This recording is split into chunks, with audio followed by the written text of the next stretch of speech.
Bonjour à tous et bienvenue dans Cult & Geek. On est là avec l'ami Ker. Salut à toi mon cher Ker. Salut à toi mon cher Greg, salut à tous. Ker qui a toujours cette petite latence quand vous lui parlez, même dans la vie, il y a des moments, il prend un moment et après il réagit. Du coup on se retrouve pour cette vidéo de presque qualité. On va parler d'un film que j'aime particulièrement. C'est donc Harry Potter et l'Ordre du Phénix. Ker de son côté m'a dit avoir lu un avis sur internet avant la vidéo pour se préparer. Donc du coup, on va pouvoir vous faire une critique rétro de qualité. Est-ce que tu peux nous replacer un petit peu le film dans son contexte ?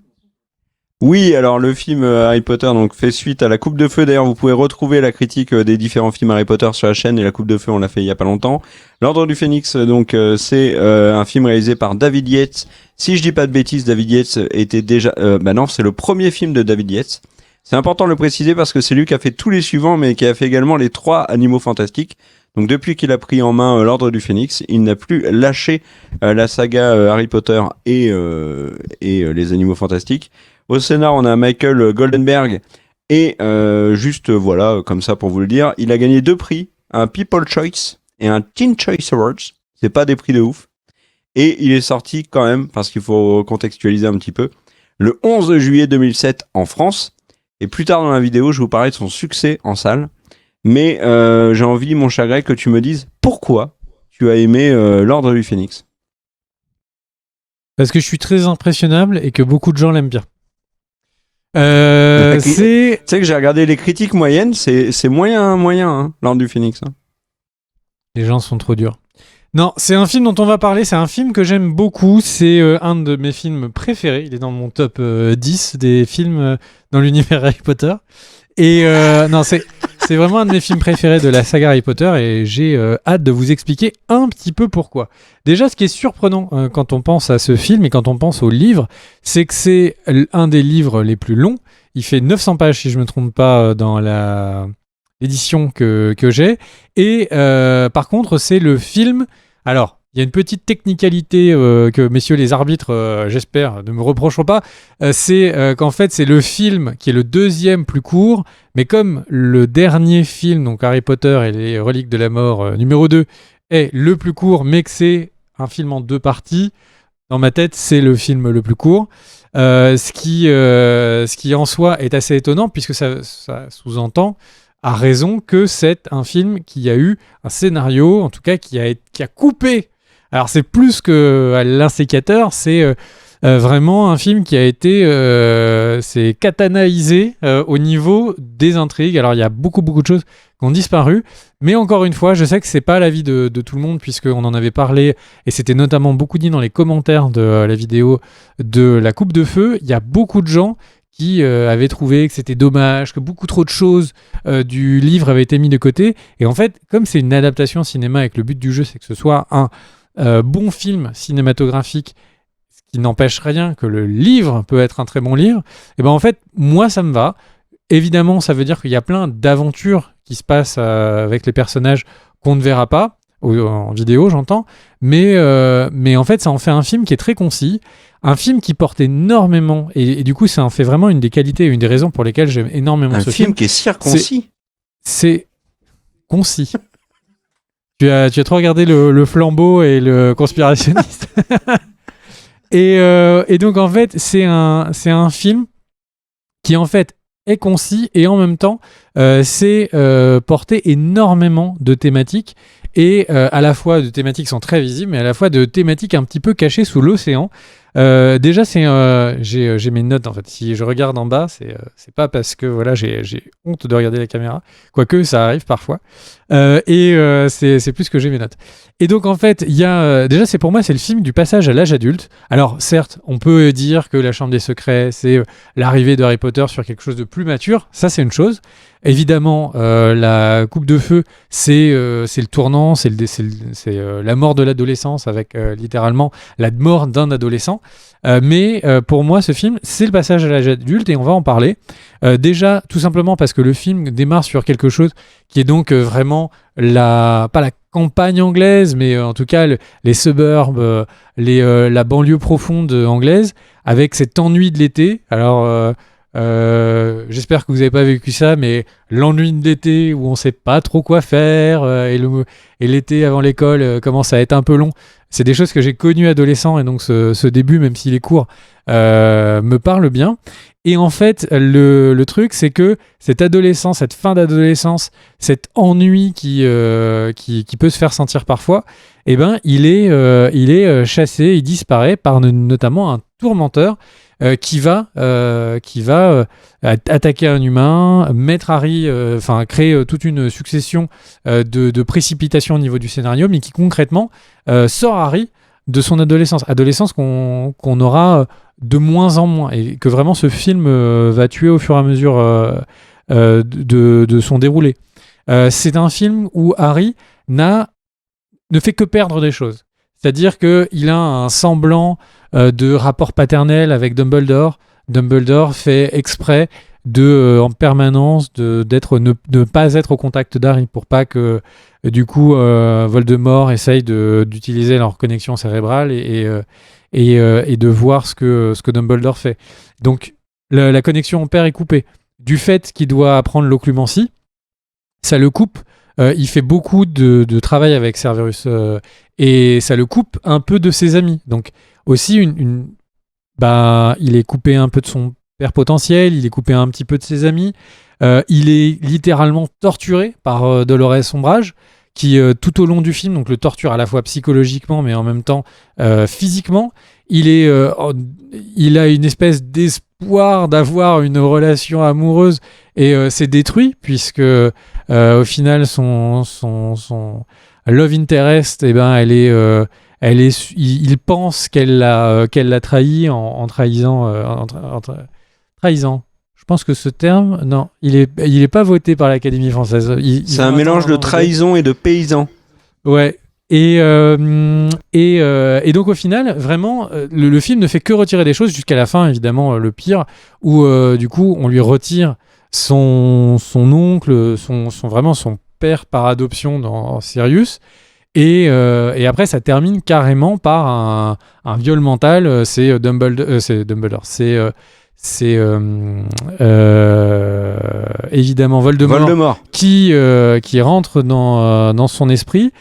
Et tout ça se passe après qu'il ait perdu, dans le film d'avant, la protection de l'amour de sa mère. Et ça en fait beaucoup d'images. Ce film, on en suit du coup l'aventure, mais définitivement, on a J.K. Rowling qui veut retirer tout Harry Potter. Et elle veut tout retirer. Elle veut que du coup, en tant que spectateur, on se dit, bah en fait, oui, potentiellement, dans les prochains films, il peut mourir sur la fin, puisqu'il ne lui reste plus rien. C'est plus un adolescent, c'est plus un jeune adulte, c'est juste quelqu'un qui a une mission. Et pour ça, il faut qu'on lui retire tous ses attachements. Alors évidemment, ça va être très dur de lui retirer ses amis, et on le voit au fur et à mesure. Mais ça en reste un film qui, du coup, travaille particulièrement bien, je trouve, le personnage d'Harry Potter. Après, c'est un des films, c'est le premier film peut-être, qui développe sérieusement le personnage de Cerberus. Avec du coup cette scène dans le cours d'occlumencie où on voit du coup le passé de Cerberus, et c'est vraiment la petite graine que met J.K. Rowling pour qu'on puisse ensuite avoir un prince de sang mêlé qui est au niveau de ce que est le prince de sang mêlé. Et je pense que si Cerberus est un des personnages favoris des fans d'Harry Potter, c'est vraiment, la genèse en est là. Il y a aussi un élément qui est intéressant si on pense à ce flashback, c'est que c'est un flashback où Harry perd aussi l'impression que ses parents sont des saints. C'est-à-dire que ses parents, Harry, t'as les yeux de ta mère, Harry, t'as le courage de ton père. Ses parents ont l'air parfaits. Ils ont l'air d'être des parents parfaits, qui ont laissé plein de sous à leur enfant, qui l'ont aimé toute leur vie, qui étaient en plus des aurores, etc. Et donc, en gros, il y a une vision de ses parents sont parfaits, et donc lui a une partie de cette perfection qui est ancrée en lui, et c'est attaqué, c'est complètement attaqué. Son père, son père est plutôt du côté des petits cons, du coup, à Poudlard. Et du coup, c'est aussi ça, l'âge adulte, c'est se rendre compte que ses parents ne sont pas parfaits. Et donc vraiment, quand on met toutes les briques un petit peu que J.K. Rowling met, c'est vraiment tout ce qui permet en fait à quelqu'un de devenir adulte et d'accepter en fait qui on était à l'adolescence, qui on est en jeune adulte, d'où on vient. Et ça en fait quelque chose ça en fait vraiment un film que j'apprécie. Après, évidemment, on peut pas oublier que pour moi, il y a deux des meilleures scènes d'action d'Harry Potter. Il y a dans les 3-4 scènes de combat de magiciens qui sont les plus stylées. Évidemment, on pense à la scène qui est encore à l'heure actuelle la plus épique de duel de magiciens entre Dumbledore et Voldemort qui fait la fin. Les animaux fantastiques ont eu des effets spéciaux plus stylés, mais je trouve que dans le 2, mais concrètement, je trouve qu'aucune scène ne vaut la scène de fin entre Dumbledore et Voldemort. Et j'ai même envie de dire que les animaux fantastiques vivent presque dans l'ombre, qu'un jour peut-être il y aura un duel entre Dumbledore et le méchant du niveau. Donc voilà, enfin bref, donc la scène, peut-être la scène la plus stylée, et la scène dans le ministère de la magie à la recherche de la prophétie. C'est pareil, en fait, je trouve que cette scène où les enfants sont dans le noir avec ces étagères gigantesques, ces combats, on ne sait pas d'où va venir le danger, et puis ensuite le combat qui est clairement les squads du bien contre les squads du mal, avec ceux qui se baladent en blanc et ceux qui se baladent en noir. Je trouve que c'est vraiment des scènes qui sont extrêmement bien réalisées. C'est d'autant plus dommage, pour refaire un petit parallèle comme avec les animaux fantastiques, c'est que David Yates arrive, il fait une réalisation qui est très très propre, il fait toute la suite d'Harry Potter qui est extrêmement propre. Certains diront qu'elle a un peu moins de caractère que par exemple La Chambre des Secrets, mais ça en fait un réalisateur qui sait faire des choses particulièrement réussies. Et c'est très étonnant parce que du coup, les animaux fantastiques, on ne sait pas si c'est des films de commande ou si c'est un réalisateur qui a un petit peu donné tout ce qu'il avait à donner, qui est un petit peu fatigué. Mais voilà, un film vraiment qui je pense, en très peu de temps, en moins de temps, j'en ai parlé au début que quasiment tous les autres films, apporte énormément de thématiques, de scènes mémorables. Je pense que c'est dans les 3 scènes les plus mémorables pour moi de toute la saga Harry Potter que le combat de Dumbledore, Voldemort, Harry qui est à côté avec Dumbledore qui essaye en permanence de protéger Harry, etc. Enfin, vraiment, cette scène dans le ministère de magie, enfin, vraiment un film qui pour moi, quand on passe comme ça son doigt sur les DVD ou Blu-ray suivant ce que vous avez, c'est pas le film qui marque le plus comme ça. Et en fait, quand on pense à tout ce qu'il retient, c'est vraiment un de mes préférés. Voilà. T'en as pensé quoi, toi, mon cher Kerr ? Qu'est-ce que disait la vie que t'avais lu en ligne ? Arrête de dire ça, je vais donner plutôt mon avis. Je suis d'accord avec toi sur beaucoup de points. C'est un très bon Harry Potter. Je pense que c'est à ce niveau-là de la saga celui que j'ai préféré. C'est un épisode qui est intéressant parce que tu parlais justement de passage à l'âge adulte. C'est ça, parce que on a la coupe de feu qui marque vraiment le passage à l'adolescence, et puis à la avec les amourettes, le printemps, etc. Avec Fleur, avec Harry qui tombe sous le charme aussi enfin voilà, tu vois ce que je veux dire, on en avait parlé. Et il y a cette cassure brutale à la fin avec la mort de Cédric Pattinson. Et on a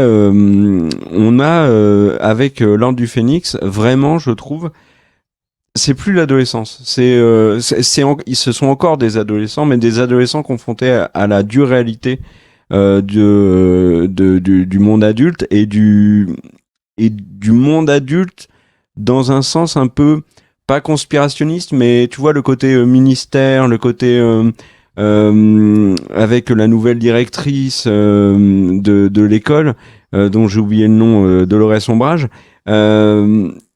Ça c'est vachement intéressant parce que c'est un point qu'on n'avait pas eu dans les Harry Potter jusqu'à présent. Alors je vais un peu parler. ça fait un peu penser, tu vois, à un aspect politique avec le ministère qui essaye de suspendre Harry, qui essaye de l'écarter de Poudlard avec Voldemort avec Dumbledore, qui arrive à le sauver, avec Fudge qui est constamment sur leur dos, avec Dolores Ombrage qui écarte pendant un temps Dumbledore de Poudlard. Tout ça, c'est des thématiques qui sont très adultes, où on a nos héros adolescents dedans, mais qui ont perdu de leur naïveté, de leur enfance, vraiment pour le coup de manière brutale, et qui sont plongés dans le noir, comme le film l'est d'ailleurs, il est très sombre. Tu parlais de la durée du film, moi je trouve que la durée du film elle est très bonne, parce que c'est un film qui est très intense, qui est sombre, qui est dur, et qui est très bien rythmé, très bien amené jusqu'à ce combat final que tu as évoqué avec Dumbledore, qui est en effet très réussi. Mais un des éléments, par exemple, qui m'a marqué dans l'Ordre du Phénix, et qui fait que aussi je l'apprécie, c'est que par exemple, il y a pas de place à l'humour. Il n'y a pas la petite scène avec Dudley, tu vois. Dudley est présent au début du film, mais en fait, c'est chaotique dès le début. T'es instantanément dans l'intrigue. T'as Dudley qui est fracassé, alors que d'habitude, on aime bien qu'il soit taquiné. Là, on le laisse, il a perdu la raison, il est fracassé. Et on est tout de suite dans l'intrigue. On a l'Ordre du Phénix qui apparaît, le QG. Ensuite, à Poudlard, on a Harry qui reforme une sorte d'armée de Dumbledore, qui d'ailleurs fait beaucoup écho, je trouve, aux Animaux Fantastiques. Je trouve que, tu vois, par exemple, Harry dans ce film-là me fait penser un peu à Norbert dans le dernier Animaux Fantastiques, ou même l'avant-dernier. À suivre Dumbledore, à être un peu un de ses soldats. C'est intéressant. Après, il y a tout le passage avec les Sombrals et de Luna Lovegood qui est intéressant. C'est-à-dire qu'il développe d'autres personnages de Poudlard. On a très peu de côté scolaire qui faisait beaucoup de charme de l'école des sorciers. Mais là, on est plus... Poudlard, tu vois, est utilisé, comme tu le disais tout à l'heure, notamment pour permettre à Dolores Ombrage de torturer Harry avec une plume, si je dis pas de bêtises. Il y a aussi toute cette réflexion... Il y a toute la réflexion qu'on peut avoir sur pourquoi est-ce que Dumbledore se met autant à l'écart, laisse Ombrage prendre le contrôle de Poudlard, laisse Fudge avoir autant d'influence, au point où Hagrid est persuadé qu'il va se faire virer. Donc il y a des révélations sur Hagrid, il y a des révélations, comme tu le disais, sur le père de Harry qui est très réussi, où on voit qu'il a harcelé Rogue. Enfin, il y a plein de choses très intéressantes dans ce film. C'est emmené vraiment à tambour battant, et on arrive avec et on sort beaucoup de Poudlard aussi. Ça, c'est intéressant, et on voit un Poudlard, un hors Poudlard qui est moins féerique qu'on avait pu le voir par exemple dans les précédents, où on se baladait dans le quartier des magiciens, etc. Alors après, c'est vrai que le QG de l'Ordre du Phénix qui est caché entre deux bâtiments, c'est hyper cool, mais on est dans le ministère qui est très froid. On est avec des adultes, Fudge et puis surtout Ombrage, qui sont très durs, très sadiques. On a l'évasion d'Azkaban avec zut, j'ai oublié son nom. Béatrix. Béatrix. Avec Béatrix. Ouais, voilà, Lestrange. J'avais Helena Bonham Carter en tête, mais c'est pas le personnage, c'est l'actrice. On a la mort de Sirius Black. Enfin, il y a aussi cette naïveté, parce qu'en fait Harry Potter se jette dans le piège de Voldemort et perd son oncle. J'aime bien ton analyse où tu dis qu'en fait c'est un film sur lequel Harry perd beaucoup de choses, et c'est vrai. Et je pense qu'il y a une volonté de J.K. Rowling dans ce livre, et je suis d'accord avec toi, ou en tout cas dans ce film. Le livre, je l'ai pas lu, de vraiment mettre à mal Potter, pour que le côté enfantin, j'apprends la magie, je fais des tours avec mes copains et mes copines, ça soit zappé, et qu'on soit vraiment focus sur l'intrigue autour de Dumbledore, qui est paradoxalement une intrigue qui a mis énormément de temps à se mettre en place, et volontairement. On a des petits éléments, tu vois, dans le premier, dans le deuxième, dans le troisième, etc. Là, pour le coup, on y est vraiment. Voldemort est important. Il y a un truc, moi, que j'ai trouvé intéressant, c'est la manipulation de l'information. Alors ça, c'est avec du recul. Mais tu vois, Ombrage dit qu'il n'y a pas de Voldemort, que Potter ment, le ministère dit la même chose. Moi je trouve que c'est un Potter très réussi, très sombre, moins féerique, sans humour, avec une entrée dans l'intrigue qui est immédiate, mais qui fonctionne bien jusqu'à ce combat avec Dumbledore qui est en effet excellent. Et puis l'histoire de la prophétie qui dit que il y a soit Harry soit Voldemort, mais tant qu'il y aura les deux, ça ira pas du tout. Tout ça c'est intéressant et c'est vrai que j'ai envie de dire c'est le premier volet de 4 films qui visent à conclure vraiment Harry Potter, centré sur Voldemort et sur son lien avec Potter, alors que les autres bien évidemment traitaient aussi de ça, mais il y avait un autre fil conducteur, tu vois. Il y avait par exemple dans le précédent, c'était la coupe de feu. Dans l'autre d'avant, c'était Sirius Black. Là, c'est vraiment Voldemort, Potter. Alors, vous allez me dire qu'il y a quand même ce fil conducteur qui est ombrage, qui est que fait le ministère. Est-ce que Dumbledore va perdre Poudlard et tout? Oui, je suis d'accord. Mais c'est vraiment lié pour le coup de manière très forte à l'intrigue avec Voldemort. Donc, vraiment un bon Harry Potter. Est-ce que tu as d'autres choses à rajouter avant que je parle du box-office? Eh bien oui, j'ai plein de choses à rajouter, mon cher Kerr. Déjà, vas-y, balance. Fais-toi plaisir. Alors déjà, un truc marrant, c'est que c'est un des films qui a le plus d'erreurs de raccord. C'est-à-dire que si vous regardez le film et que vous le regardez beaucoup, que vous regardiez en faisant particulièrement attention, vous verrez qu'Harry, d'une scène à l'autre, au début, change de t-shirt, que Dudley change de short d'un plan à l'autre, que Luna, elle change de coiffure carrément d'une scène à l'autre. Le visage de Bellatrix, quand ils sont au 12 Square Grimaud, il est sur un mur. Le plan d'après, sur le mur, ce visage est effacé. Les objets qu'Harry a dans la main, parfois c'est un cadeau, parfois c'est des verres. Alors que c'est la même scène, pareil, ça n'arrête pas de changer. Quand Hermione est attrapée par le demi-frère d'Hagrid, les trucages sont mal faits et du coup elle perd ses jambes. Vous verrez que d'un seul coup ses jambes disparaissent de l'image. Le décor change dans le bureau de Rogue. Parfois il y a des bureaux, parfois il y a des barreaux, parfois il y en a pas. Bref, je vous fais pas la totale, mais c'est vraiment un des films qui a le plus d'erreurs de raccord. Donc je suppose qu'ils ont mais changé sur les de vêtements, ce que tu me dis, je trouve ça incroyable. Les faux raccords sur les vêtements, moi je comprends pas. C'est perturbant. Du coup, deux éléments marrants. Le premier, c'est que donc Daniel Radcliffe, en fait, donc pour préparer son rôle de l'Ordre du Phénix, a assisté à de nombreuses scènes de thérapie de psychologues, de personnes qui avaient perdu des proches, pour étudier et apprendre qu'est-ce que pouvaient ressentir des personnes qui avaient le syndrome du survivant, qui est un des axes de développement psychologique de Harry Potter. C'est vraiment qu'il a ce sentiment, pourquoi est-ce que c'est moi qui ai survécu, est-ce que je le mérite, etc. Donc le syndrome du survivant.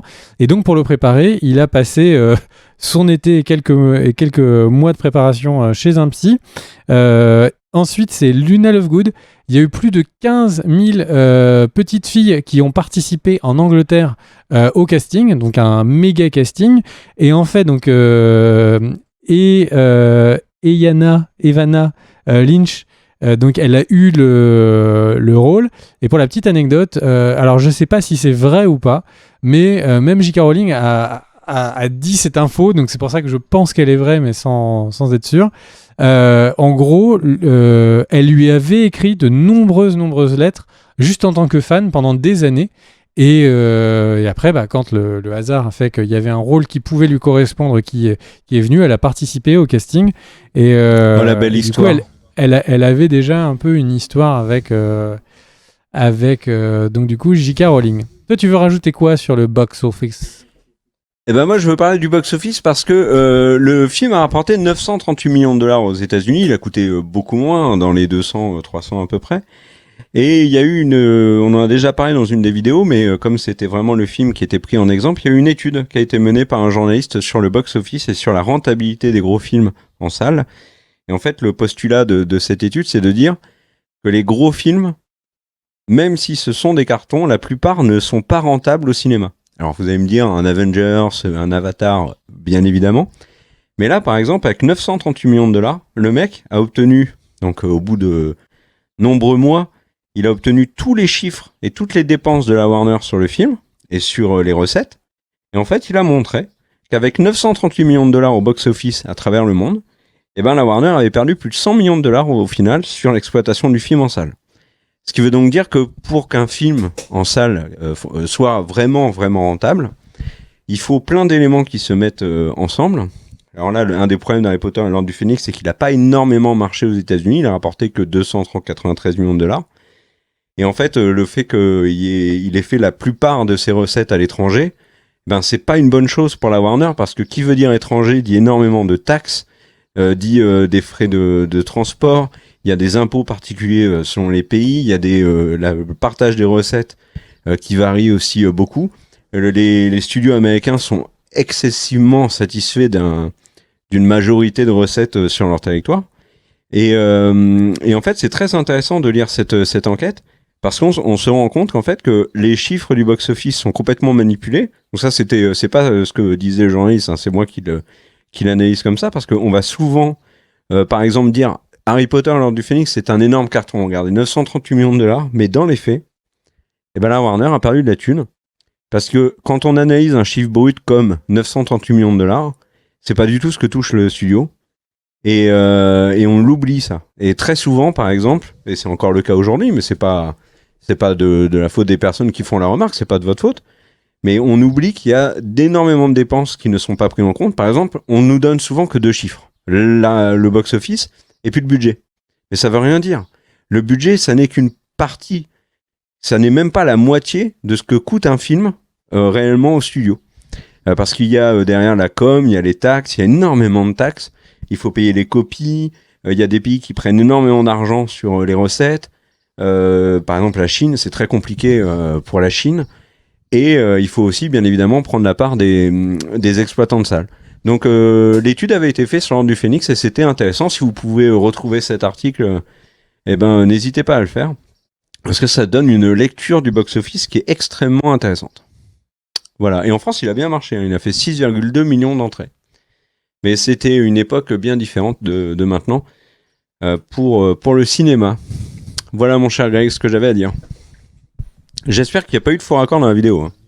Moi, je crois que non. En tout cas, on a vraiment essayé de n'en faire aucun. Il fallait évidemment faire attention et rendre hommage à ce film qui est un de ceux qui a le plus d'erreurs de raccord de la saga. Des bisous à tous. On se retrouve pour une prochaine vidéo très vite. Merci au Patreon qui...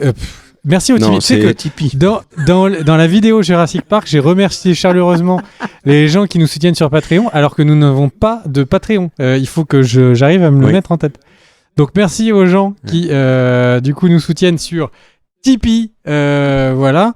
Et n'hésitez pas, je crois qu'il y a le lien dans la description.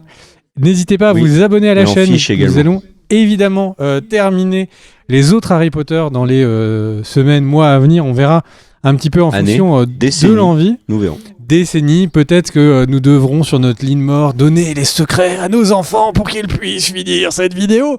Et le truc, c'est que évidemment, nous ferons d'autres critiques rétro. De temps en temps, il y a d'autres films, donc Kerr et moi, sur lesquels Kerr et moi aimons bien débattre. Des bisous à tous, on se retrouve bientôt. Et surtout, n'hésitez pas à mettre tous vos messages de soutien à Kerr. Ciao, ciao. Oui. Ciao.